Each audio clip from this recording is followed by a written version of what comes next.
ఇంటికాడ కొంచెం డిస్కషన్ అయ్యి ఫ్యామిలీలో డిస్కషన్ అయ్యి సరే ఇక్కడ ఉండే లొల్లి ఎక్కువ అవుతుంది కదా అమ్మ వాళ్ళ ఇంటికి పోదాం బాగా వస్తాను.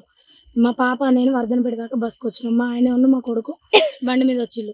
వర్ధనపేటకు వచ్చినప్పుడు మమ్మల్ని ఎక్కించుకొని ఆ బండి మీద వచ్చేస్తాను. వర్ధనపేట కట్ట మీదకి వచ్చినాక ఇక్కడ పోలీసులు ఆదేశం ఆపినప్పటికీ మేము ఫ్యామిలీతో ఉన్నా సార్ అని నా భర్త 2-3 సార్లు చెప్పిండు. అయినా కూడా వినకుండా ఇంకో సిఐ బండికి అడ్డం వచ్చి కాలడ్డం పెట్టింది సార్. కాలడ్డం పెట్టడంతో బండి ఆగిపోయింది. బండి ఆపుడుతోనే చేయి చేసుకున్నాడు. బండి దిగురా అని చేయి చేసుకున్న వెంటనే నా పిల్లలు ఒకటే ఏడుస్తారు సార్.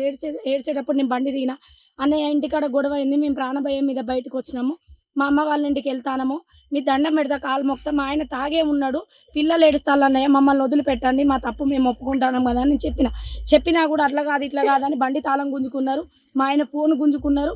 పిల్లలు ఒకటే ఏడుస్తా అంటే కూడా నేను ఎంత బతలాడి కాళ్ళ మీద పడి కాళ్ళు మొక్కుతా అంటే కూడా వినకుండా ఇష్టం ఉన్నట్టు మాట్లాడతాను సార్. మాట్లాడుతా అంటే కూడా మా ఆయన అన్న మీ దండం పెడతా కాళ్ళు మొక్కుతా, ఇంట్లో పరిస్థితి బాగాలేక నేను పిల్లలను తీసుకొని వచ్చిన, నేను తాగున్నా అని చెప్తాను అంటే నువ్వు ఊదు అన్నారు.